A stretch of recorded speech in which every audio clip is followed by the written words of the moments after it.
Yeah, yeah. Um, it's early if you're on the East Coast and you're going, wow, Shannon's got a video up in the morning. No, to me it's 3 in the morning. It's crazy late, but I have to do the preview because there's a game in the morning, and there's no way in hell I'm going to be able to get up in time to watch it or do a preview for it.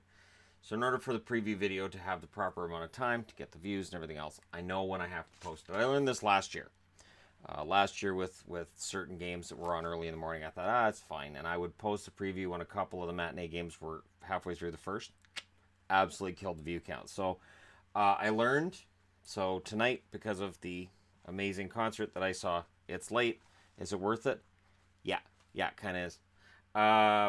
But Entertainment Guy channel, as I said in the review from tonight, you guys will find out tomorrow. I said in the morning, but now that it's 3 in the morning, I don't know that morning is going to work. Let's start things off with Vancouver at home against Philly. And yeah, I know I start off with teams that I cheer for, but this is part of the reason why. Because, like, man, it's late. Philly 12, 14, and 4. Vancouver 14, 16, and 4. One of these teams was expected to be a playoff team, and the other team is Vancouver. And they have very similar records. So Philly's not happy with theirs, and Vancouver probably pleasantly surprised with theirs, especially after going out on a road trip that turned out pretty well in their favor, and now they come home. But Vancouver, first game at home after a long road trip, traditionally, even when they were a good team, traditionally those games are difficult. Your leading scorers for Philadelphia, and again, I've done the top 10 scorers on each team. No cheaping out just because it's the middle of the night. That's not going to happen. Giroux leads the way for Philly with 11 goals, 28 assists. Voracek, 9 goals, 16 assists. Couturier, 12 goals, 11 assists. Konechny, 9 goals, 10 assists. Simmons, 10 goals, 4 assists. Gostisbehere, 3 goals, 10 assists. Lawton, 6 goals, 5 assists. Lindblom, 4 goals, 7 assists. Provorov, 3 goals, 8 assists. Haig also has 3 goals and 8 assists for the Philadelphia Flyers. On the Vancouver side of things, Pettersson, 16 goals and 17 assists. He's kind of quietly putting together an excellent rookie season. And by quietly, I mean that he'll have the 5-point games and then he goes kind of quiet. But when you have those 5-point games, am I right? Horvat, 15 goals, 14 assists. Goldobin, 5 goals, 14 assists. Besser, 10 goals and 8 assists. Virtanen, 10 goals, 5 assists. Eriksson, 5 goals, 9 assists. Hutton, 4 goals, 9 assists. Roussel, 3 goals, 10 assists. Granlund, 5 goals, 7 assists. And Alex Edler rounds out the top 10 for the Vancouver Canucks with 2 goals and 8 assists. Goaltenders, I don't know. I guess Neuwirth may end up in there. Elliott 6-7, 2.59 goals against, 911 save percentage. Stolarz now has a 2-2-2 record, 3.7 goals against, 886 save percentage. Not great numbers.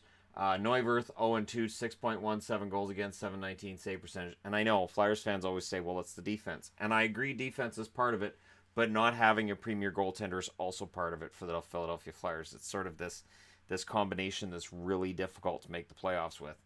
On the Vancouver side, I expect Markstrom. Nilsson's 3-6-1 now with a 2.91 goals against, 901 save percentage.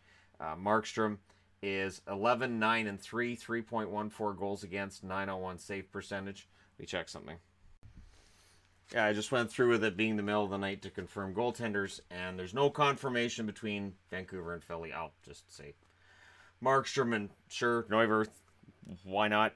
I'll go ahead and say it. Over their last 10, Philadelphia's 3-5-2. They've lost 3 in a row over their last 10. Vancouver's 4-4-2. They lost their last game, but gutsy performance against the Nashville Predators. On the road, Philadelphia 7-7-2 at home. Vancouver 6-7-1. Versus the West, Philadelphia 6-6-2, and that's the same record Vancouver's put up against the East. So, pick them. I know I say that a lot. But this is a matchup between two teams that are extremely unpredictable. I do like Vancouver's chances being at home, and yet their home record doesn't state that I have any reason to feel good about them being at home. So I'll leave it up to you guys to decide. Vancouver at home, Philly on the road. Anyways, moving on to Dallas. And it's been a rough week for Dallas fans. And for the Dallas players, I would imagine as well. And now they're in against Colorado. And Colorado should be mad.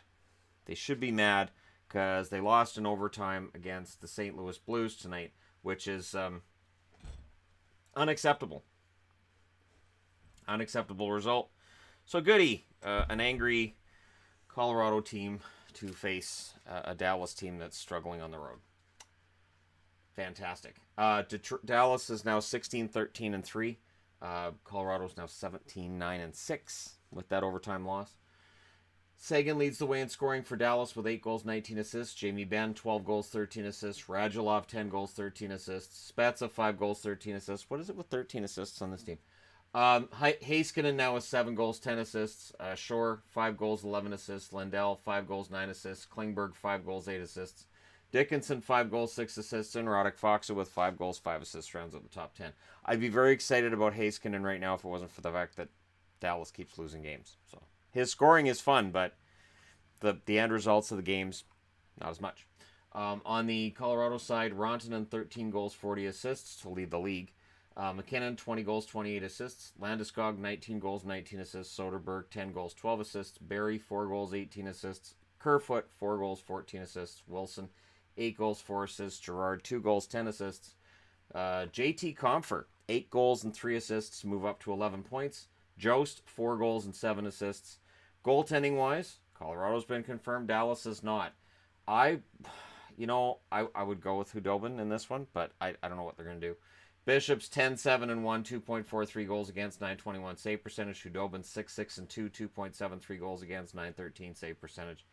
On the Colorado side, Grubauer is going to be the backup. He's 7-2-3, 3.22 goals against, 897 save percentage. Varlamov 10-7-3, 2.71 goals against, and a 916 save percentage. Over their last 10, similar records. Dallas is 5-4-1. They've lost 3 in a row. Colorado's 5-3-2, and they've lost 3 in a row as well. On the road, Dallas is 6-10-2. At home, Colorado's 6-3-3. Versus the West, Dallas is an impressive 10-5-2, but it's less impressive than it was before the road trip. And versus the West, Colorado is 7-5-4. So not an impressive record for Colorado, made worse by the fact that they lost tonight against St. Louis. But again, they'll be nice and angry for the meetup with Dallas, a division rival. And for Dallas, we're already into desperate territory for Dallas, and I absolutely mean that. If they come out of this game tomorrow night with a loss, and especially if it's like a 5-1 or 6-1, and it's not even close. That would take their road record down to 6-11-2, and now we're talking about is Dallas on their way to missing the playoffs again this year, which would be just awful. I would hate that so much because it's kind of been an ongoing theme, and I don't like that kind of theme. There are better themes to have. Next up, why is Ottawa playing Montreal again? Ottawa's just got their confidence back, and now they get to play Montreal, the team that beat them twice last week. Ottawa's now 14-15-4. The record's getting better, but to get back to a 15-15, to get to a 500 even record, they have to go into Montreal and beat Montreal, who are 16-11-5, and beat them twice last week, as I said. So Ottawa's going to welcome the challenge of Montreal, and Montreal's going to be like, oh, good, it's Ottawa again. All right, fantastic. At home, perfect. And honestly, with this being in Montreal, to me, this looks like a one-sided win for Montreal. I mean that.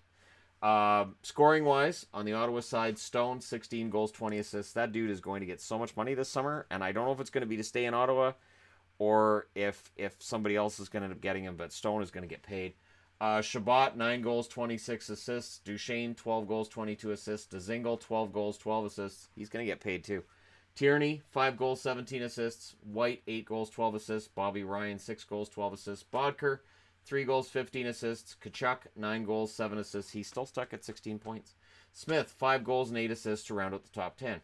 On the Montreal side of things, Max Domi, 14 goals, 18 assists. Drouin, 10 goals, 17 assists. Tatar, 12 goals, 12 assists. Petrie, 7 goals, 17 assists. His scoring's picked up again. Gallagher, 14 goals, 6 assists. Shaw, 9 goals, 10 assists. Lakeinen, 6 goals, 11 assists. Danault, 2 goals, 15 assists. If you like assists, Philip Danault, you could do worse. Kokaniemi, 3 goals, 12 assists. And Paul Byron, 6 goals, 5 assists to round out the top 10 scorers. McKenna's been confirmed as a starter. Good news for Craig Anderson. He gets the night off. Anderson's 13-12-3 with a 3.51 goals against and a 907 save percentage now. McKenna's 1-1-1 with a 3.98 goals against and an 899 save percentage. On the Montreal side, I expect Price here. Price is 12-8-4, 2.94 goals against, 902 save percentage.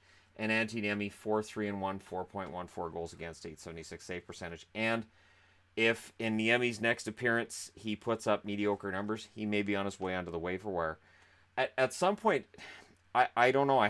Is Lindgren not having a good season in the American League? Like, is Lindgren a guy that you want to bring up to be your backup if Niemi falters?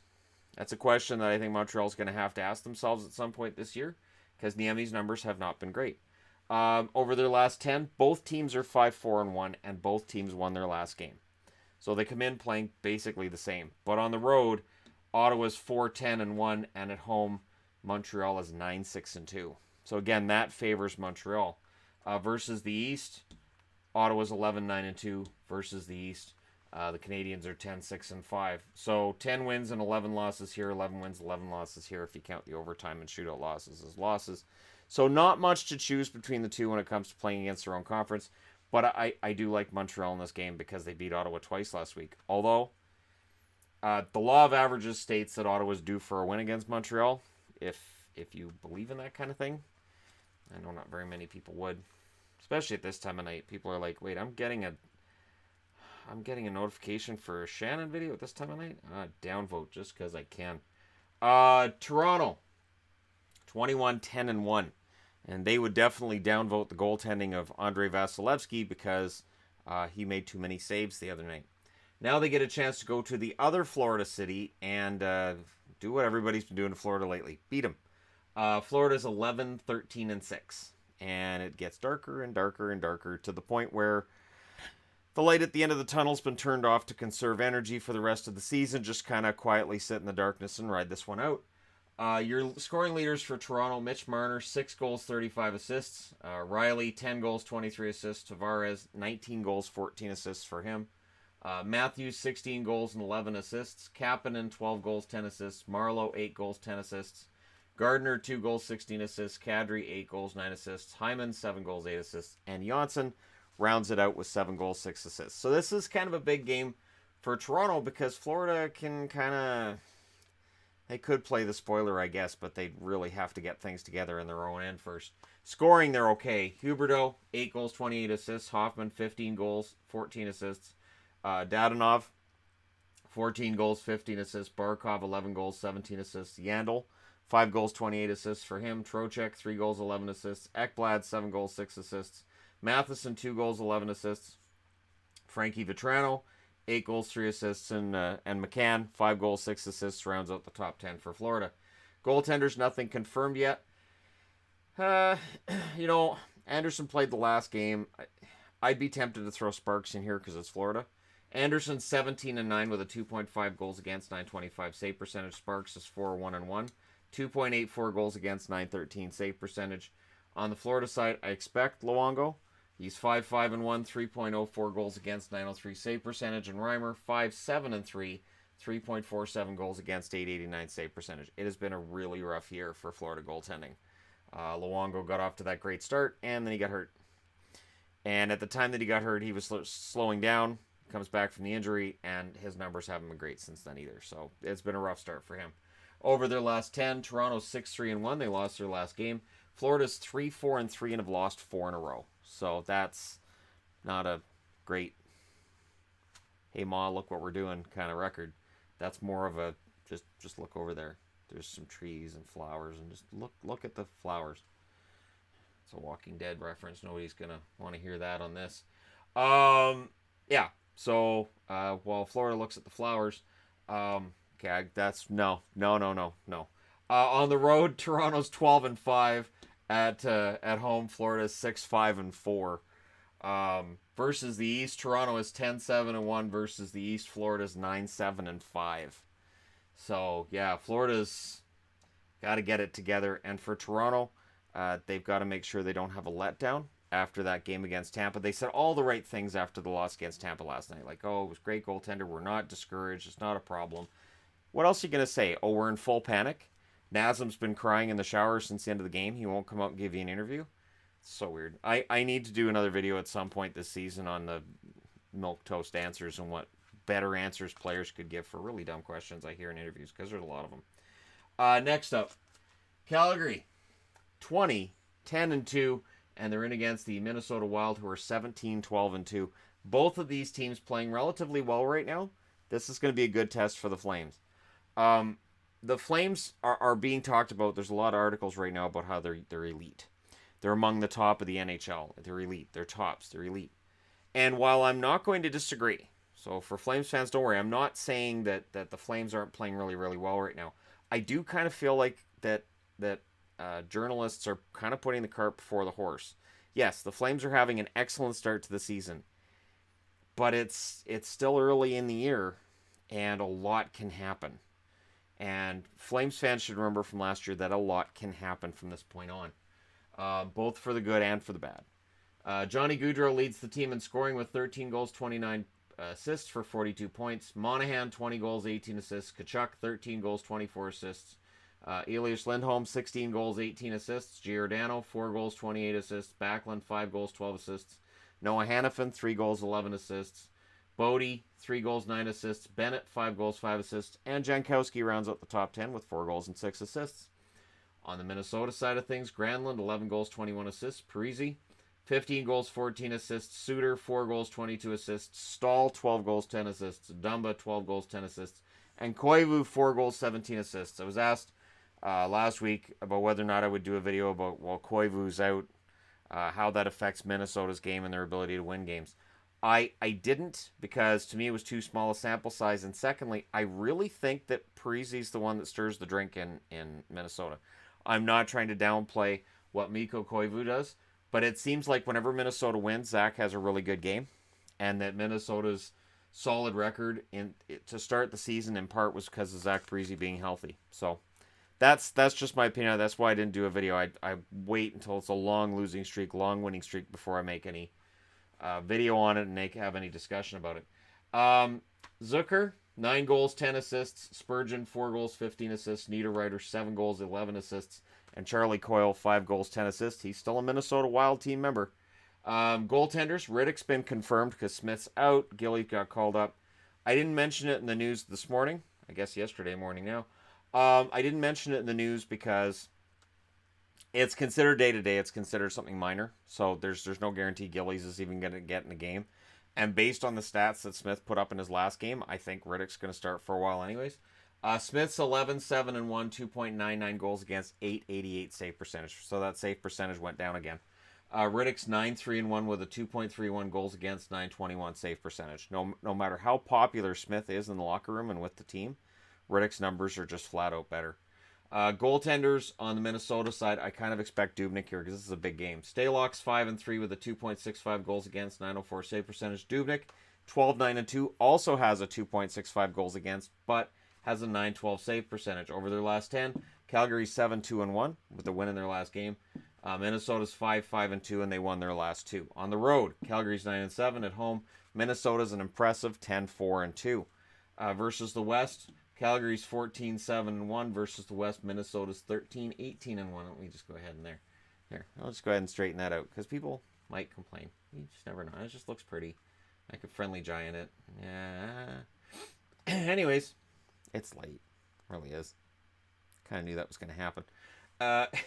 Yeah. This should be a very entertaining game, and I'm glad it's the early one. Hopefully, I'm awake for part of it. I'm going to try to get myself up for the start of this game in the morning. Absolutely. I'll upload this, do little edits, and then I'm going to do my best to get up in time to watch this game because I'm crazy.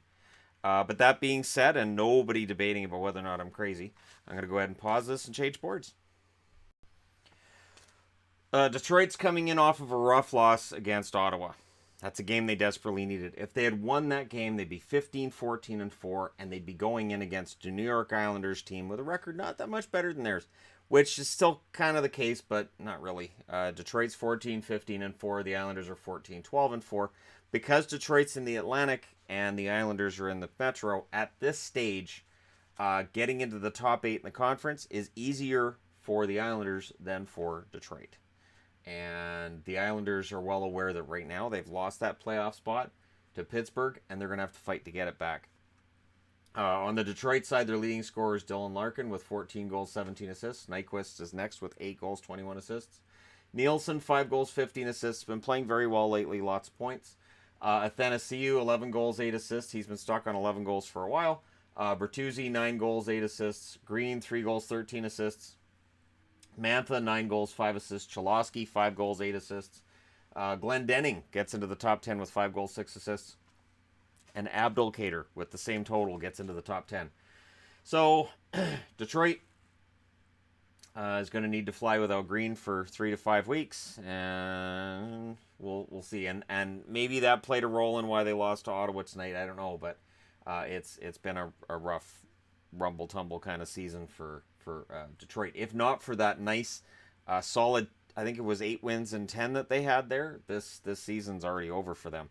But maybe they can go on another run like that. I don't know. But the Islanders are going to try to stop them. Barzal leads them in scoring with 3 goals, 22 assists. Bailey, 7 goals, 17 assists. Lee, 11 goals, 11 assists. Nelson, 10 goals, 10 assists. Filppula, 7 goals, 9 assists. Eberle, 6 goals, 7 assists. Mayfield, 3 goals, 10 assists. Sazika, 7 goals and 2 assists. Beauvillier, 9 goals, 2 assists for 11 points. And Komarov rounds out the top 10 with 3 goals, 8 assists. And honestly, if anybody complains about Barzal's lack of goals, that's kind of his game. And he's a passer first and foremost. He is going to put up Henrik Sedin numbers for his career. The difference being he started out with the 80-plus points, whereas Sedin took years to get there. Many, many years. Goaltenders, nothing confirmed yet in this one. I'll say Howard. I know he played tonight, but I'd say Howard because Bernier's 4-8 with a 3.66 goals against, 884 save percentage. I would not put him in there. Howard's 10-7-4 with a 2.69 goals against, 922 save percentage. On the Islanders side, I kind of expect Greiss here, but Leonard's 4-6-3 with a 2.66 goals against, 912 save percentage. Greiss is 10-6-1 with a 2.58 goals against, 918 save percentage. Just based on win-loss record alone, I would play Greiss as much as possible without risking fatigue, of course. Over their last 10, Detroit is now 4-5-1. They've lost 2 in a row. The Islanders are 4-4-2. They've lost 2 in a row. So the Islanders looking to get back on track. And Detroit, they're not in the selling market yet, but they're not in the buying market either. On the road, Detroit is 6-7-1 at home. The Islanders are 7-5-3 versus the East. Detroit 9-11-1 versus the East. The Islanders are 11-5-4. Based on that, I would say the edge goes to the Islanders in this one. I think they have an excellent chance of knocking off Detroit and maybe getting back into that playoff spot, but they need Pittsburgh to lose to do it. And we'll see if Pittsburgh can maybe get to 4 games above 500 tomorrow. So let's go ahead and get into that. Pittsburgh, 14-11-6. They're at home against the 11-20-2 LA Kings, who have looked like fodder.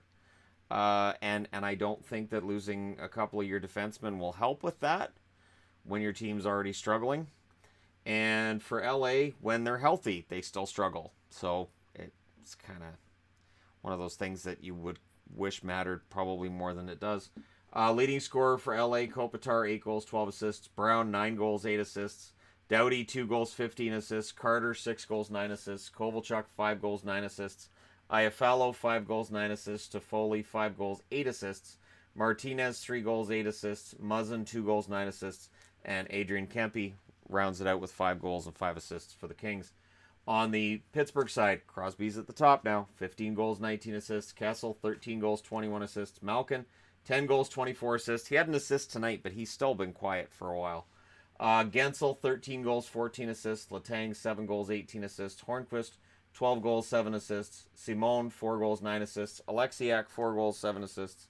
Brian Rust, 4 goals, 6 assists. And with a point tonight, Brian Dumoulin gets to 10 points. 9 of those points are assists. So Dumoulin's in the top 10 scorers for the Pittsburgh Penguins. No confirmation on the LA goaltender. I'll go with Quick. Peterson's 4-4-1 with a 2.57 goals against, 927 save percentage. Campbell's 5-7, 2.33 goals against, 923 save percentage.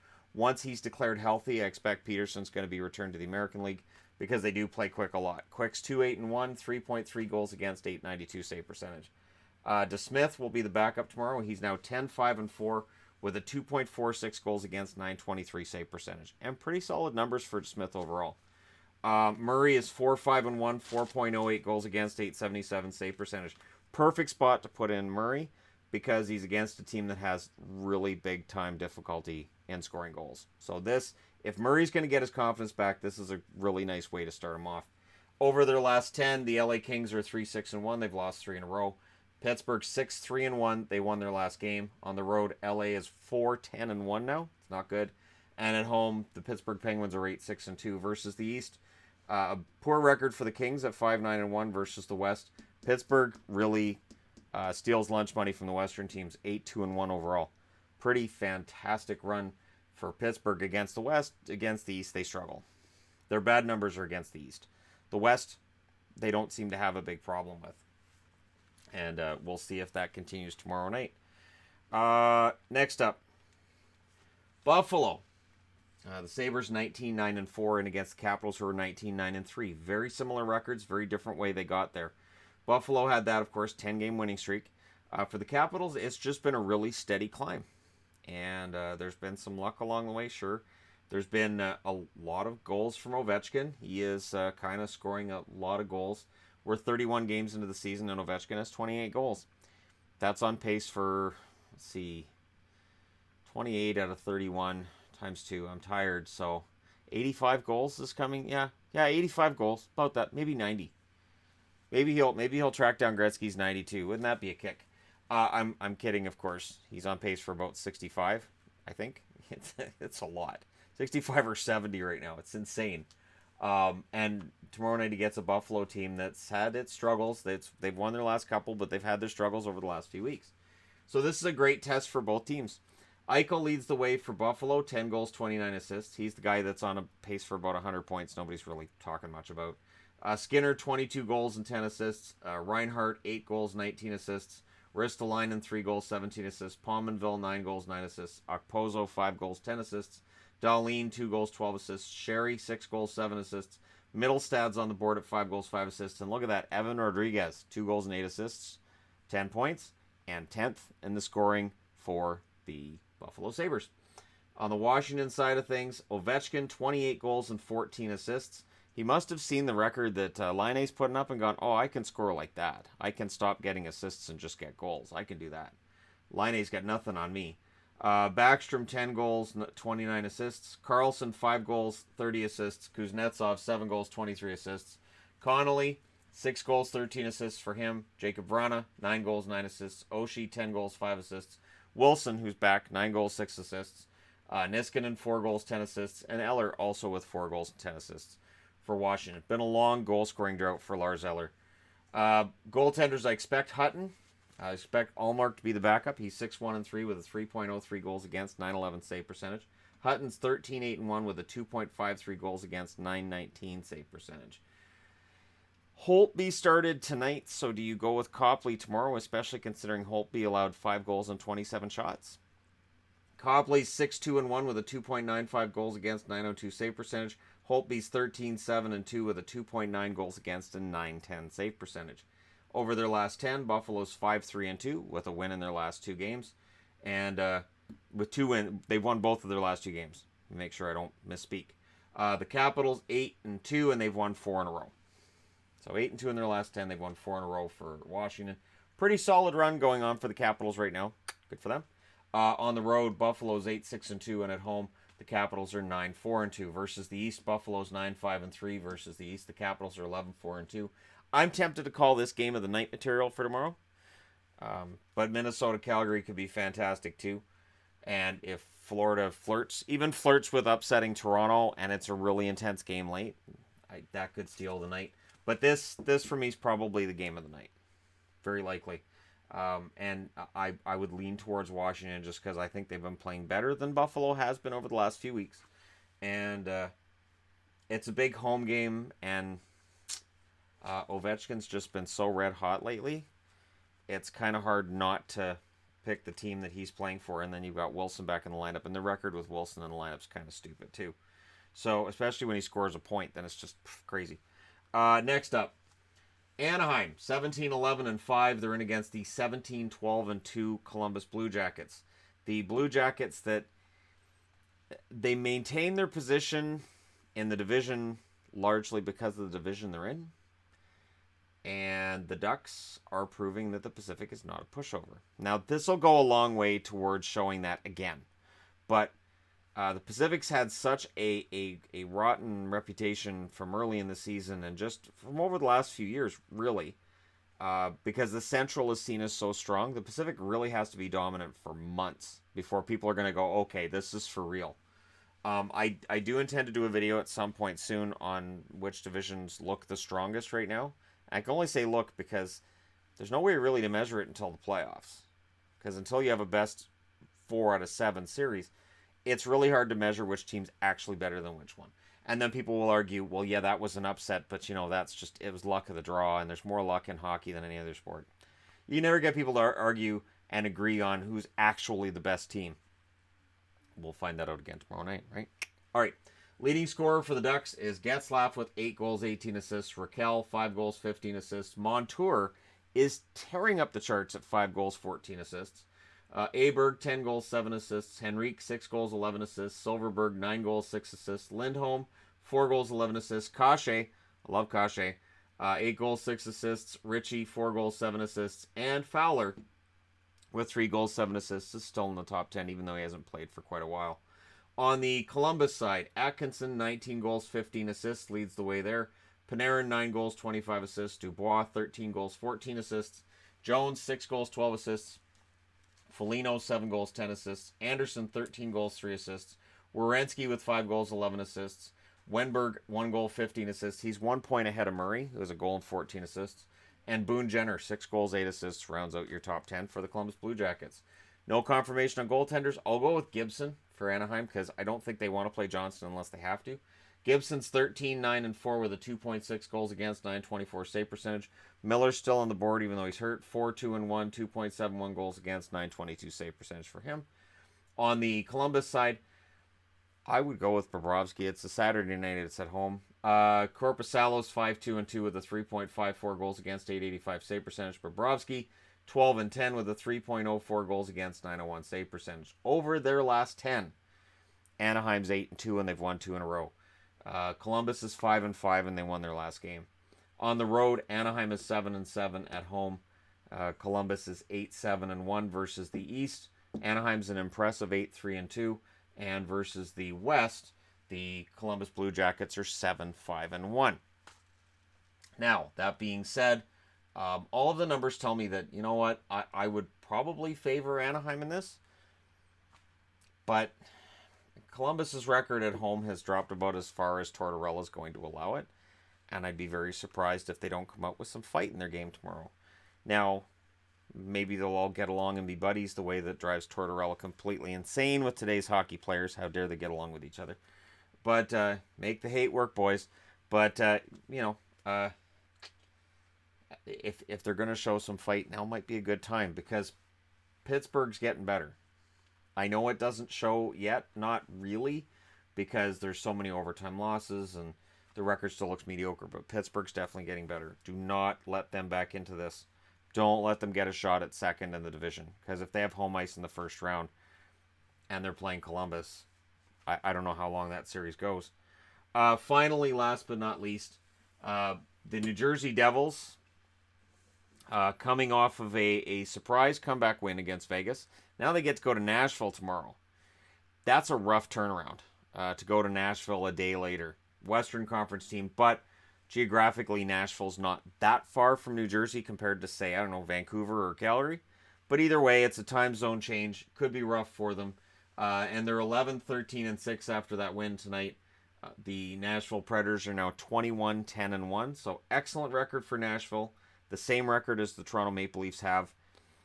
And we'll see what kind of record they have tomorrow, because New Jersey should be a team that they're able to knock off based on, as I said, there's a time zone difference. They played tonight.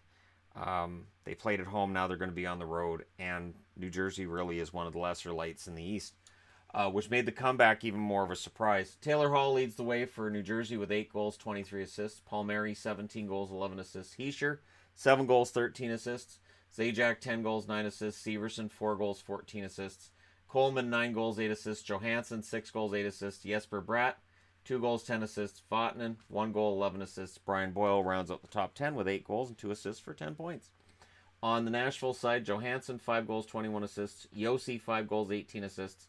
Forsberg, 14 goals and 8 assists. Ekholm, 3 goals, 17 assists. Turris, 5 goals, 12 assists. Craig Smith, 9 goals, 7 assists. Colton Sissons, 7 goals, 9 assists. Kevin Fiala, 5 goals, 10 assists. Ellis, 3 goals, 11 assists. And look at that. Ryan Hartman's on the board with 9 goals, 4 assists for 13 points for Nashville. Goaltenders, Kincaid's been confirmed, and I could have done that with my eyes closed. Schneider's, he's got to be done, doesn't he? He's 0-5-1 now. Same record. But his goals against now is 4.66, and his save percentage is down to .852. We're into Calvin Pickard in Philadelphia territory with Schneider. You can't tell me that Ray Shero isn't losing hair and sleep over what he's going to do with Schneider's contract. Has to be.